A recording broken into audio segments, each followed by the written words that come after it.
Allah nyawan dihandapkeun kasur aya duit. Allah nyahuan di lamari aya duit, Allah nyahuan simpenan duit urang, kemudian urang teu ngalaksanakeun, ya cak Allah ku aing sia dibere sakitu ge nikmat. Kok ku sia teu dipake teu digunakeun taqarrub ka aing pake mencet hewan. Awas ya ku aing tanina, awas ya ku berit sia. Cek urang Jawa berit. Awas ya dibere berit ku aing sia. Atau dagang, dagang nasi ku aing moal dimajukeun cak Allah. Ayo sia. Coba tanda bersyukur kurban. Ayolah pertanyaannya. Pak Kiai, saya sudah beli hewan kurban, lalu anak murid saya juga mengkurbankan saya. Dengan begitu apa yang sebaiknya harus saya lakukan? Bismillahirrahmanirrahim. Mulai ku hari urang tanggal hiji haji puasa, iraha tanggal hiji hajina Jumat geus nyaraho kabeh haji paruasa kabehan. Letik mangajal. Tanggal hijina poe Jumat. Hiji mana Kemis. Malam Jumat aya 7 darajat. Tuturkeun gara-gara ilmu falak. Bakal istimewa nuturkeun falak. Sebab ru'yat tanpa falak moal bisa. Nah ru'yat teu akur jeung falak moal beres. Malakna nu bener ulah 3 darjah dijieun sadarjah satengah. Batur ge ngaritung. Lamun nuturkeun ahli falak ti Ramadan datang ka Syawal, datang ka haji pas kabeh. Anu kamari teh nuturkeun ilmu falak, nuturkeun ru'yat buah bener buah henteu, mudah-mudahan bener, tapi wallahu a'lam nu puasa Rebo kuarina kuduna nyana nanggalkeun Sabtu.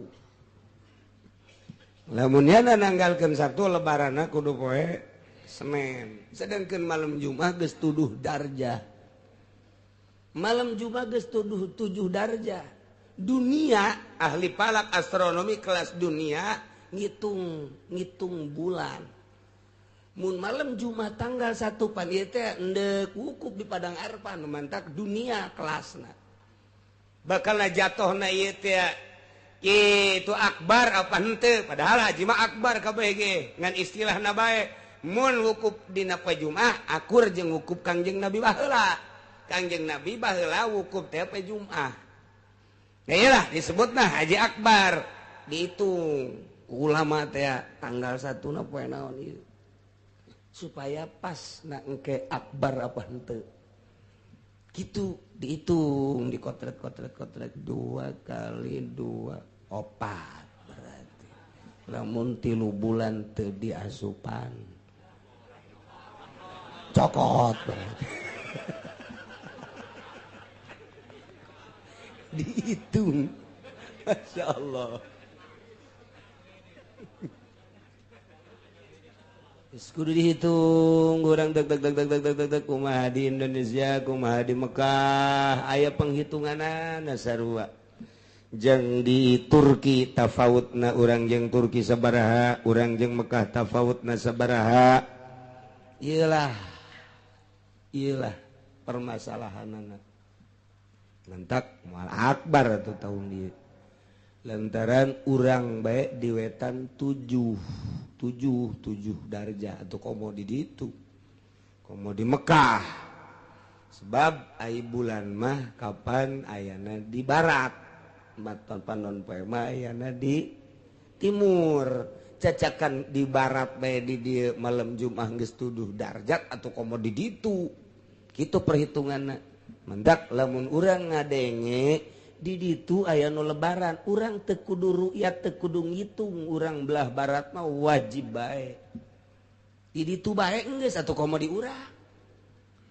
Patokanana kos kitu teh cak pikih eta cak pikih, kecuali di Mekah geus barokah, keheula di urang mah ulah waka heulana. Ulah waka Malaysia geus buka, urang ulah waka sebab itu mah barat, kulon. Ulah waka heulanan. Tapi lamun di ditu enggeus atuh di dieu makomo lantaran bulan kan ti ditu ayana di barat mungkin geus di urang pencan tapi lamun geus urang timur bae geus aya nu buka atuh urang mah pan geus kaliwata urang geus kaliwata geus kudu buka jasa mangkaning kamari lebaran teh di NTB geus rukyat NTB teh belah manaeun Tangerang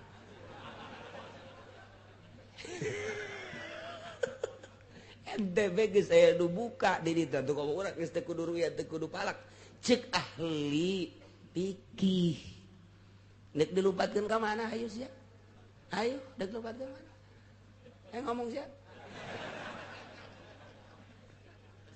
keur carita geus kana orang bari maula loba omong nu rebo nu salasa mudah-mudahan menang ridho Allah anu milih Wahidin menang mudah-mudahan ridho Allah nu milih Atut mudah-mudahan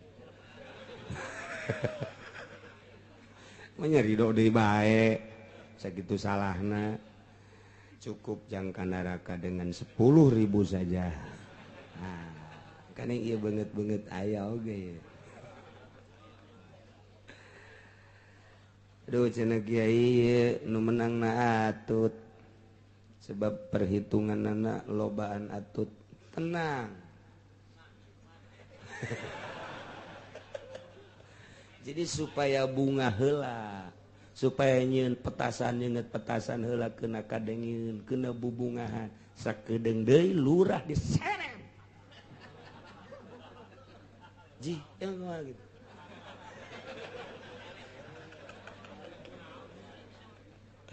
sebabnya geus jebar-jebarkeun duit camat diseret ku pamajikanna sia mah sok aju salah bae aduh tetep bae teu bisa dengan begitu saja sebab urang kuari menghadapi pilpres mulai dek diperbaiki lantaran ieu bakalna pilpres ketat mulai ti ayeuna bakalna endek ketat-ketatan sebab lalaki mah resep kanu ketat-ketat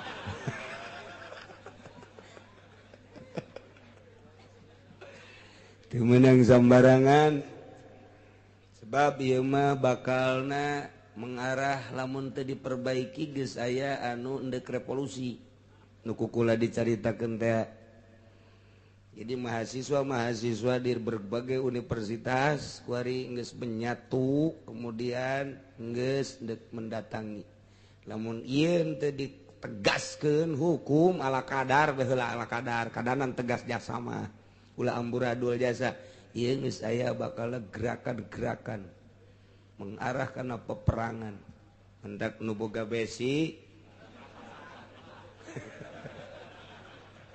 sing lempeng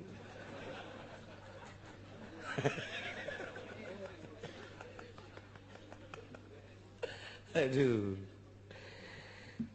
lantaran ieu bahaya ka hareup namun kieu bae geus kuari mulai diperbaiki sanajan kukumaha tetap mulai diangkat ke permukaan lain kasus ieu bae berbagai kasus-kasus sebab geus aya penekanan-penekanan ka hareup bahaya berarti kan ieu aya sutradara ieu dibalik ieu aya saha sutradara sebab syuting geus siap teh bintang geus siap urang teu nyaho sutradarana nah jadi ulah kaget lamun kuari perhitungan tetap Atut nu menang cuman permasalahan tetap diangkat nu jadi gubernur nama tetap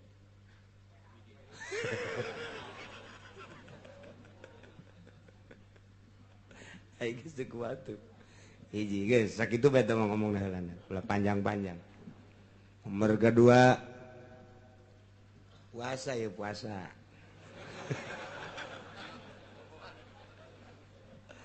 tanggal hijina haji kemudian berarti tanggal hiji hajina Jumat Sabtu Minggu kuari tanggal seberapa 3 berarti orang puasa ke seberapa poe orang mana ya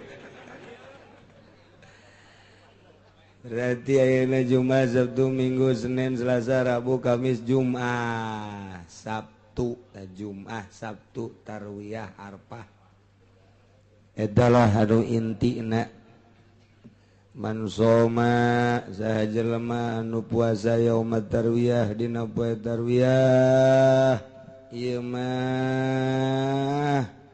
yutomala yu'lamu minal ajri bakal dibere ganjaran teu kudu nyaho ku gede-gedena ku gede-gedena ganjaran nu nyaho teh mah kagedeanan nu penting mah maneh mah geus puasa bae geus surga bae geus teu kudu dibere nyaho gedena ganjaran masyaallah geus urang mulai nu bisa di tanggal kamari tanggal hiji terus anu geus tinggalin kakarak nyaho kuari atuh isuk mulai dah terus datang ka tanggal 9 8 ngaranna tarwiyah 9 ngaranna Arafah. Soma yauma Arafah sajelema nu puasa di poean Arafah kana kafaratan eta puasa ngajadikeun kafarat di sanatil madiyah sanah taun nu enggeus jeung taun nu bakal. Jadi 2 tahun nu enggeus jeung nu encan ieu dikakaparatan ku puasa sapoe doang. Masyaallah.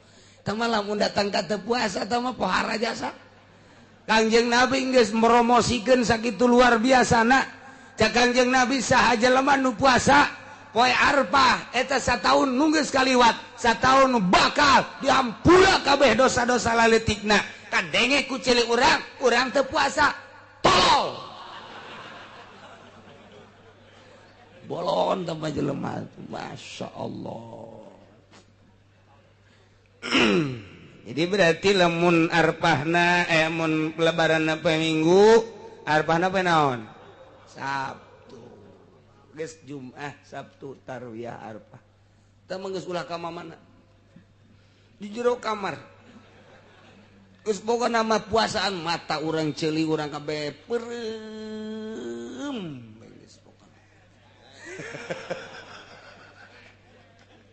daripada bentar dulu TV dulu pemandangan anu lain ka Gusti Allah naeta bandingan di jero kamar hees aya lebaranana ajengan Kiai kumaha teh nu istimewa dina lebaranana mah eueuh deui nu istimewa hiji malam lebaranana ulah sare mun aya nonton bola bae ulah sare rame-rame tafakur ka Gusti Allah dumadeheus taqarrub ka Gusti Allah zikir atawa takbir Allahu akbar sampai selesai eta teh lamun jelema ngaramekeun malam lebaran lam yamut qalbuhu yauma matal qulub hatena moal paeh hati teh mal paeh lamun hati teh paeh teh hirup masyaallah lamun hirup boro-boro hati nu dihandap hirup mantep tapi lamun geus paeh nu handap boro-boro hati etana bae atuh pamajikan bungeun puyang aing cenah cek pamajikan kunaon teh hirup-hirup komo lamun hati manu hirup masyaallah mun teh hirup teh boga harta disodakohkeun harta hirup ngaranna boga ilmu disodakohkeun harta hirup ngaranna ka pamajikan bageur hatena hirup ka anak bageur hate hirup ka buri bageur ka tetangga bageur nah hate hirup ngaranna karangda bageur hirup berarti tak kitu eta hiji. Kemudian atuh ayeuna mah beurangna di samping lebaran na ieu urang ngalaksanakeun kurban. Enggeus cenah Kiai, kurban mah terus bae, boga mah ayo 2, 3, 4, 5 masalah lamun urang ngalaksanakeun kurban man qarraba kurbanan saha jelema anu nyieun dumadeheus ka Gusti Allah ku cara mencit kurban bi awali qatratin begitu dipencit awal tetesan kotorat fil ardi netes ka bumi eta geus dihampura dosa eta jelema ku Gusti Allah gufirat dzunubuhu lain dosanya na bae wa iyaluhu keluargana ge dihampura pamajikanana anakna ahli-ahlina bahkan indung bapana ge dihampura deui bae ya Allah ya Rabbi begitu netes sret geus dihampura dosana dosa pamajikan dosa anak dosa indung bapana Masya Allah ku gede-gedena ganjaran korban mendak hayu nu boga ulah diengke-engke lantaran umur mah teu nyaho buah di korbanan buah henteu engke ku anak urang mumpung kuari bae keur boga cenah kiai naon eta korban teh sapi sabaraha urangan sapi 7 kumaha kiai lamun sapi hiji ku sorangan bae eueuh masalah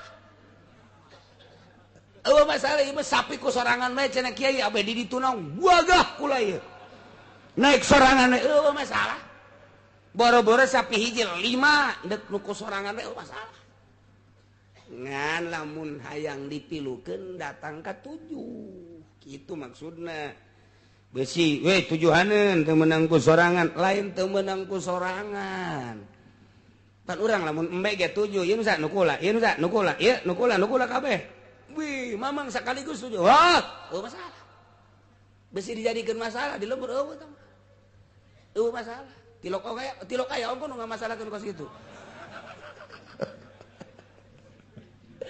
ieu ge sapi sorangan cenah kula mah hiji eueuh masalah ndek ku tujuan we mangga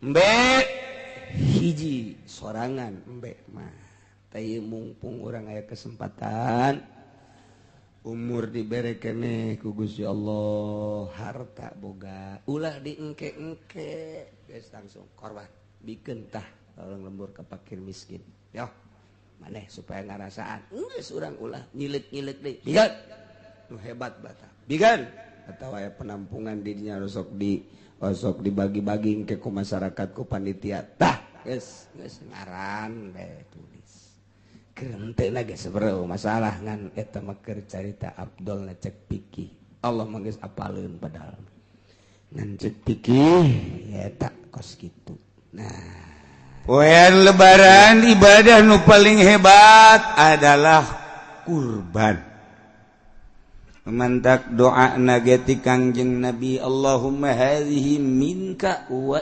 ilaika taqabbal artina Allahumma ya Allah ieu embe teh hunbe ieu sapi teh minka ti Gusti abdi dibere nikmat ku Gusti tina tani hasil sehingga kebeuli embe atau sapi tina dagang abdi teh dibere ku Gusti ieu kitu kaleuwihan sehingga bisa meuli hewan Allahumma hadhi minka ieu sapi ti Gusti anugerah ti Gusti nikmat ti Gusti wa ilaika dek dikagustikeun ku abdi dek dikagustikeun ku abdi pake takarrub ka Gusti dumadeheus ka Gusti ja Gusti nitah dina saah ieu titah dumadeheus melalui kurban ya abdi dibere nikmat buktina abdi kabeuli hewan dek dikagustikeun tanda takarrub abdi ka Gusti fatakobal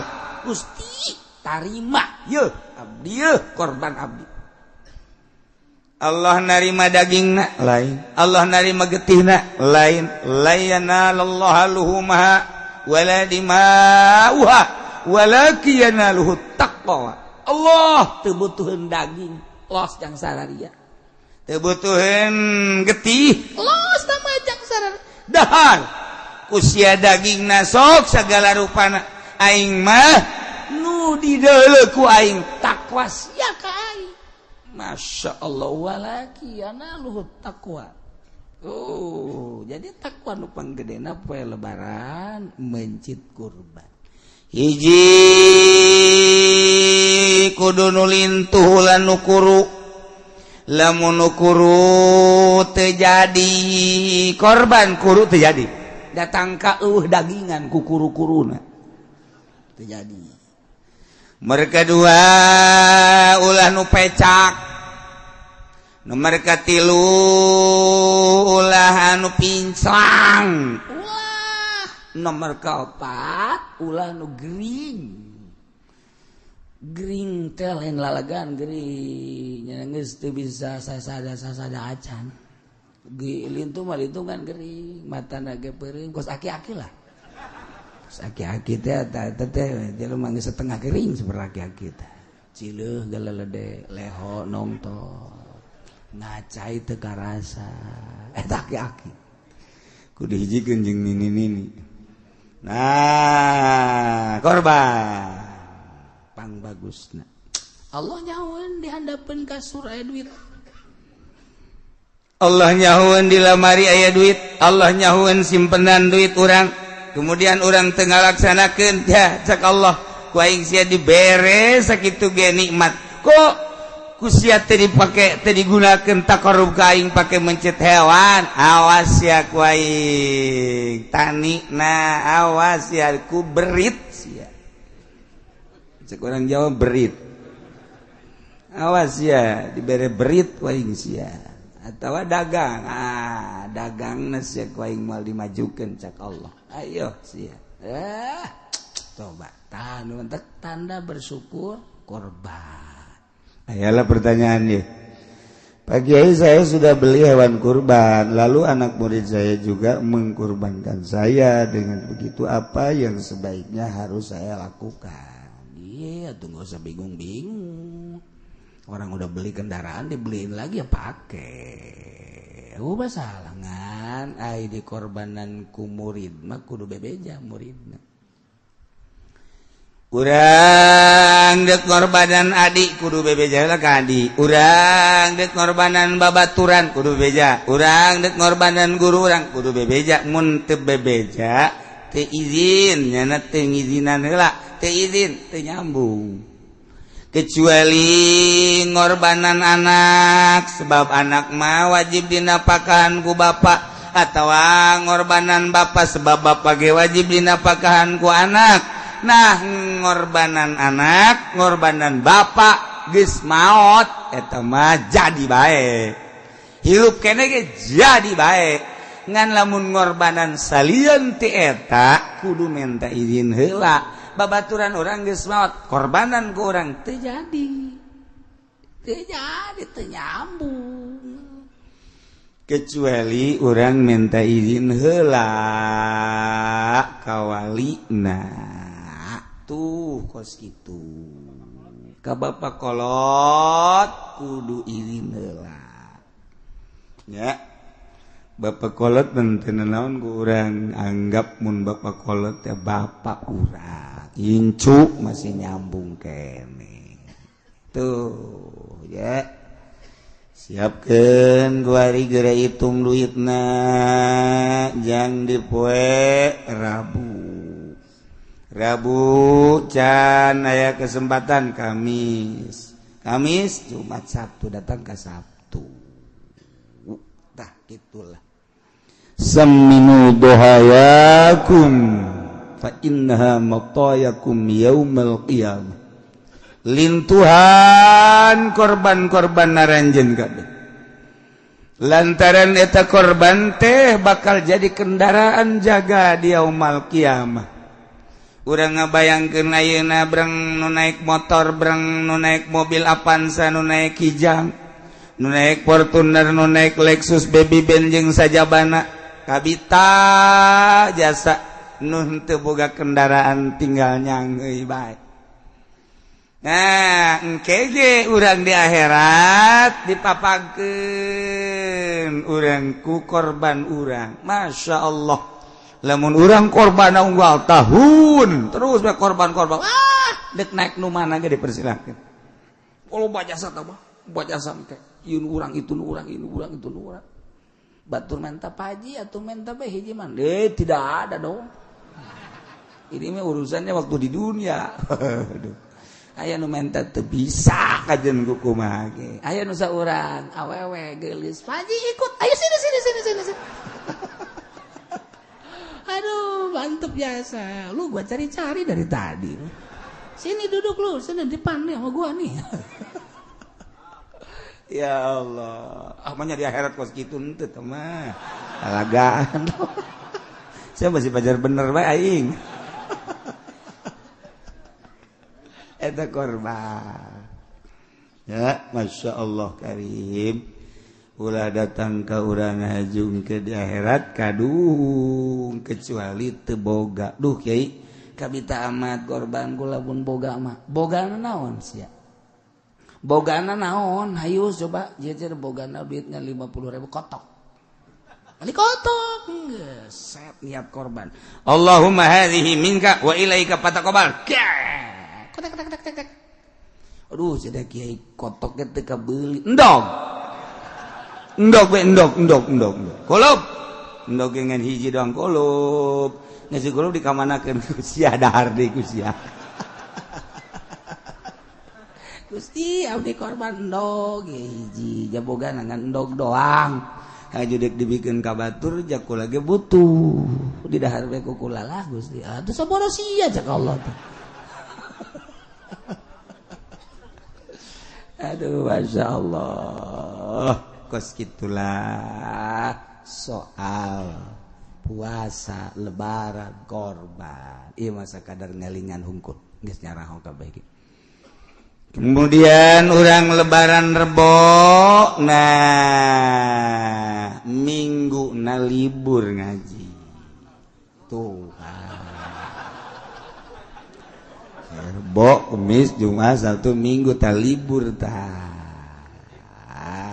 libur ngaji jadi saminggu eta libur lamun nu lebaran kemis mah kemis jumat sabtu minggu tasrek kene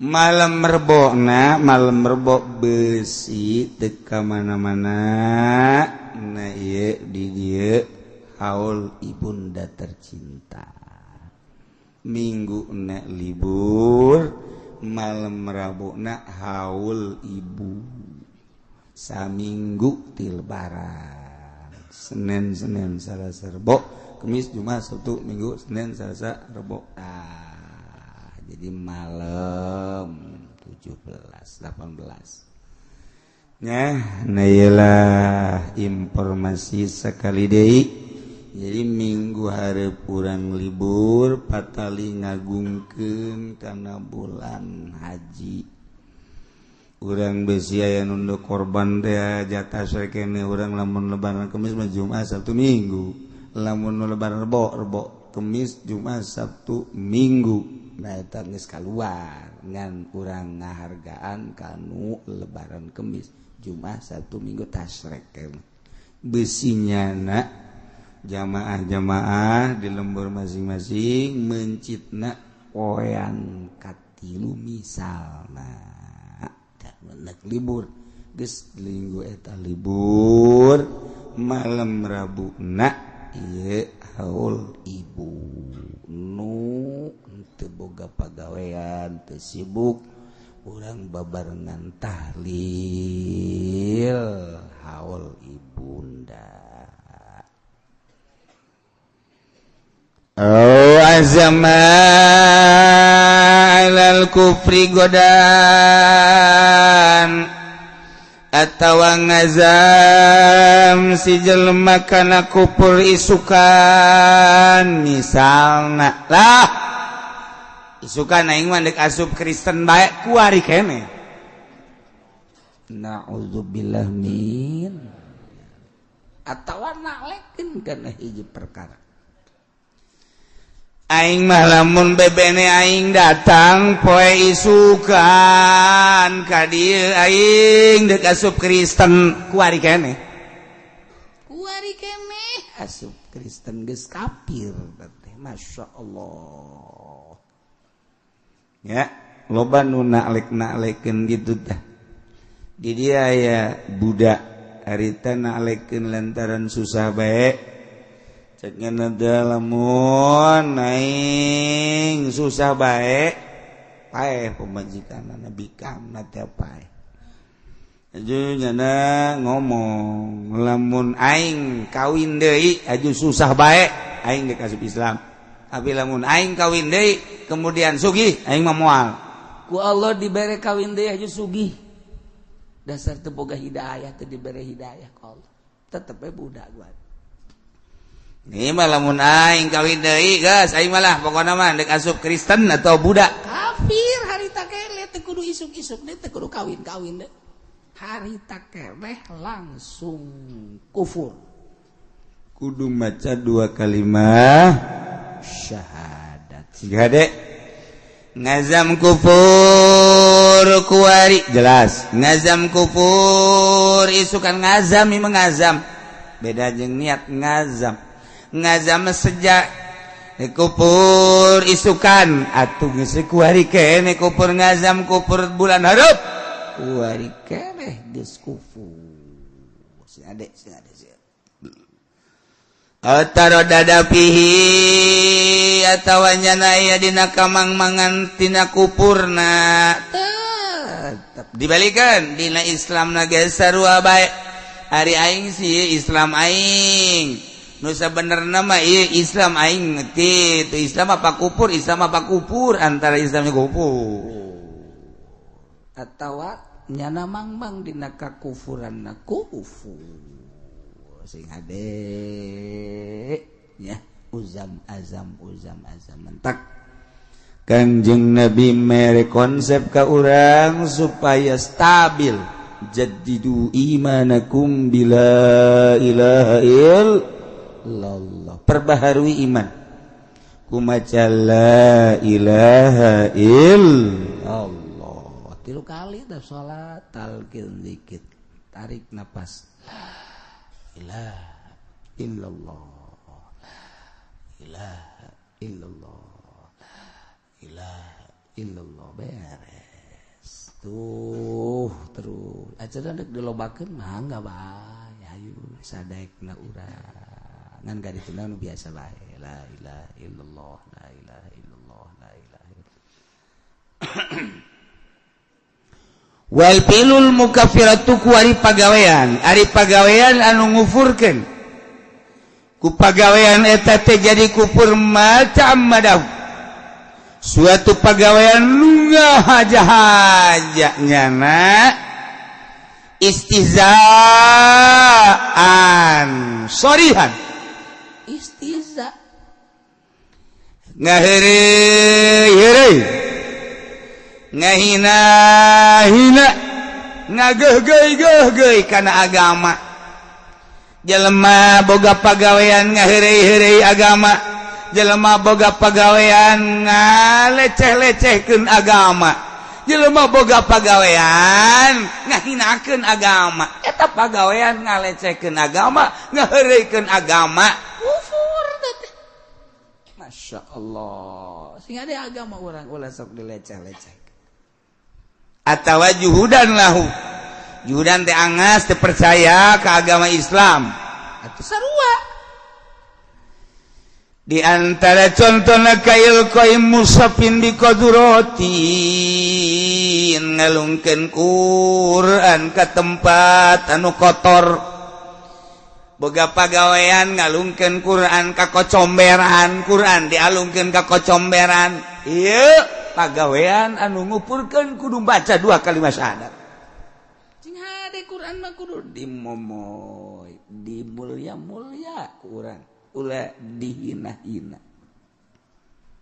ulah Quran mah tah urang malangkeun Quran termasuk bismillahirrahmanirrahim mantap lamun urang nyeun surat undang kula geus sababaraha kali ulah sok di bismillahan ulah surat undang teh ulama lamun endek terjemahan be dengan nama Allah yang Maha Pengasih lagi Maha Penyayang. Oh masalah tah mah lain Quran tah mah bahasa urang. Tapi bismillahirrahmanirrahim make Arab bismillahirrahmanirrahim. sepira surat undang dengan nama Allah yang maha pengasih lagi maha penyayang. Atau bismillah ditulis pakai bahasa orang, bismillahirrahmanirrahim pakai bahasa Latin lain Arab, lain Quran. Sebab Quran mah inna anzalnahu Qur'anan Arabiyya. Ketika ditulis lain pakai bahasa Arab lain Quran. Ya Quran mah bahasa Arab. Jadi tulisan lagi Arab. Terus lamun ditulis pakai bahasa urang Latin lain Quran. Apa kos kitu? Geus bisa dicekal kudu teu boga wudu. Ditulis Quran pakai bahasa Latin, tulisan Latin lain Quran. Sanajan aya nu ngaikhtilafkeun tetep Quran mu'tamadna tetep lain. Ya. Jadi Quran teh sing hade ulah sok dibalangkeun. Ayat ke bismillah ke komo sa Quran mah mun urang malangkeun Al-Qur'anul Karim ka kocomberan ka tempat-tempat anu kotor nu dianggap hina kafir urang. Na'udzubillah min kecuali lain istihza. Lain istihza, lain ngaheureukeun, lain ngahinakeun, lain. Contoh, urang keur nyekelan Quran, kemudian aya kafir. Lamun urang nyekelan Quran, Quran dicekelan bae ieu bisa direbut ku kafir. Sedangkan Quran mah teu meunang kan direbut ku kafir. Quran mah kan teu meunang dibikeun ka kafir untuk menyelamatkan Al-Qur'an. Eueuh deui, kecuali balangkeun ku urang ka kocomberan, dibalangkeun ku urang ka kitu nu kotor. Ieu mah nyalametkeun daripada ku kafir, lain istihza, teu jadi kufur tama kos kitu mah. Oh, masyaallah. Mantap jelas. Sujudin linsanamin, sujud ka berhala. Ya kafir. Aya patung di dinya. Dijieun tina batu bacan. Hejo batu bacan. Kemari memahal ku geus murah di batu bacan.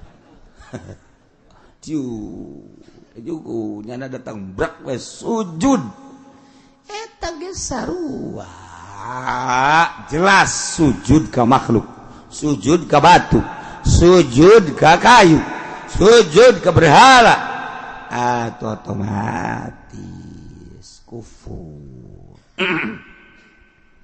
Kumaha lamun nyalamatkeun diri urang keur peperangan atawa urang nyerang ka daerah kafir, kemudian urang tertangkap ku kafir dibawa ke gereja, di jero hati mah tetep la ilaha illallah di jero hati. Ya tugas cek Amerika harus sujud kepada berhala, kalau tidak sujud tembak mati untuk menyelamatkan diri. Ieu mah lantaran dipaksa, lain hayang sorangan, dipaksa ieu mah nyalamatkeun diri brek milu sujud jeung batur, padahal di jero hatana mah la ilaha illallah, la ilaha illallah, la ilaha illallah, la ilaha illallah teh pangeran wajib semangat Allah. Eta mah sujud zahir mah teu masalah tah kos kitu mah. Eueuh masalah. Jadi sujud ka patung teh nyalametkeun diri. Kos kamari waktu urang haul aya Syekh Abdul Aziz di Amerika, nyana cerita saking banyaknya orang Amerika yang masuk Islam, maka jadi pusat perhatian untuk menyelamatkan lantaran diparanggilan ku negara tetap make salib. Ketika keluar salib dipakai, jadi pakai salib. Padahal di jero nama la ilaha illallah. Salib teh jang sakadar menyelamatkan diri. Ribuan orang Amerika nu marake salib zahirna hungkul lantaran eta mah kapan Darul Haram. Negara kafir meles-meles. Na ieu nyalametkeun diri.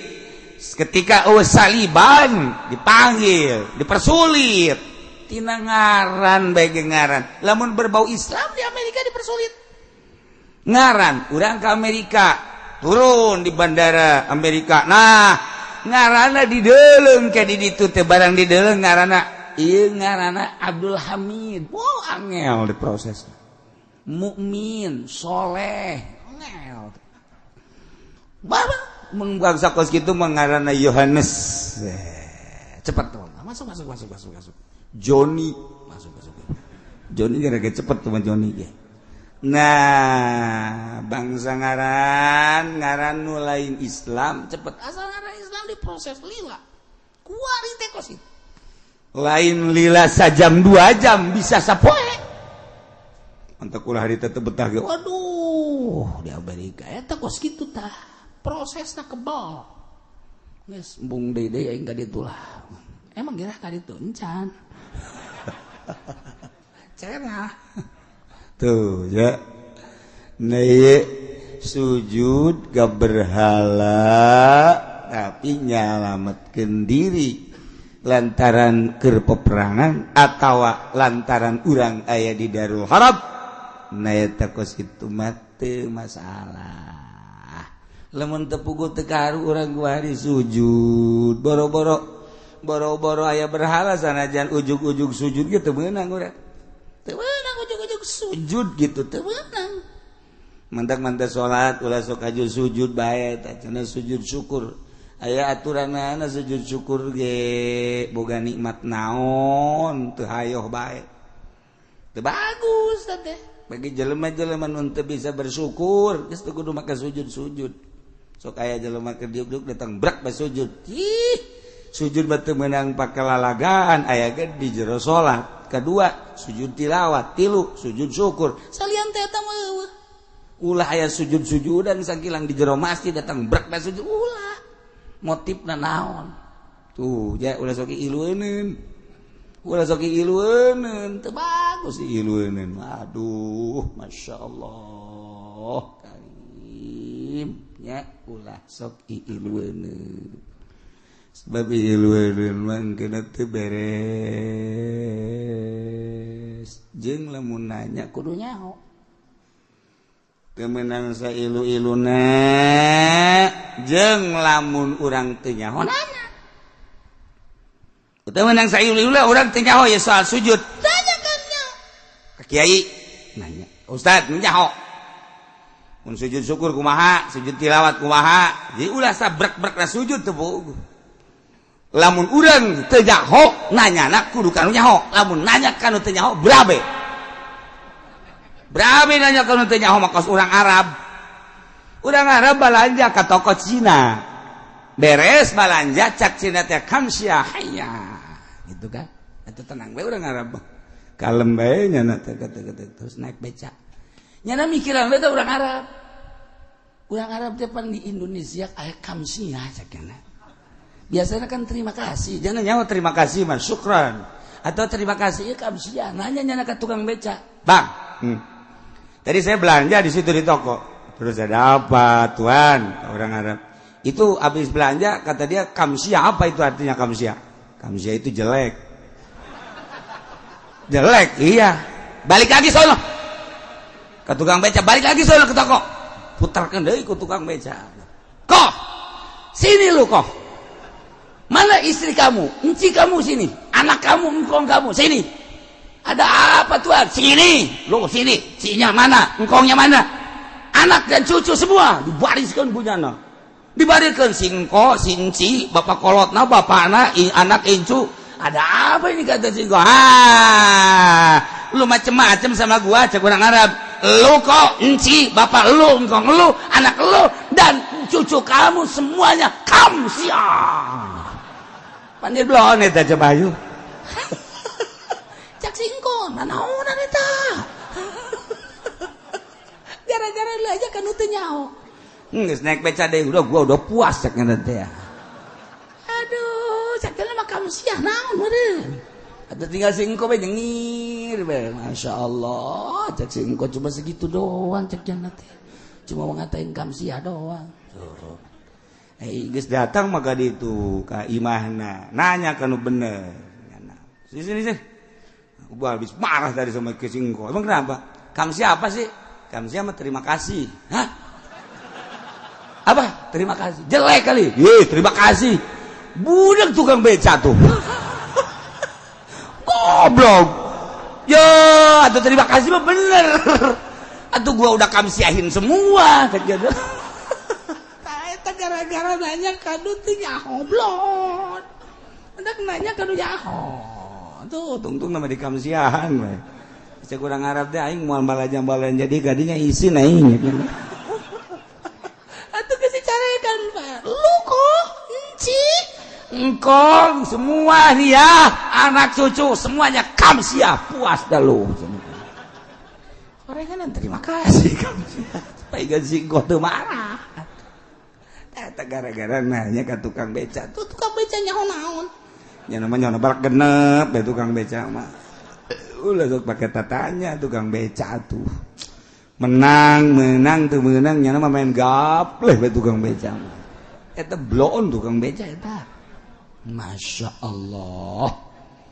Asyamsin atawa sujudna ka panon poe Shinto Jepang. Nyana batu menang aya nu herang-herang aya sinar-sinar dianggap di mana aya sinar disitulah ada Tuhan. Jepang mah situ Shinto mah. Matahari itulah Tuhan. Bulan itulah Tuhan. Nu herang-herang banyak lamari herang. Ini Tuhan. Sepatu tadi dia jore disemir jadi herang. Ini Tuhan. Tolol orang Jepang. Pipi awewe herang ini Tuhan. Jepang. Nailah sujud ka berhala, sujud ka makhluk, sujud ka jelema, sujud ka kayu, sujud ka berbagai-bagai, termasuk sujud ka panon poe. Kufur. Na'udzubillah min dzalik. Wala tasihu wallah.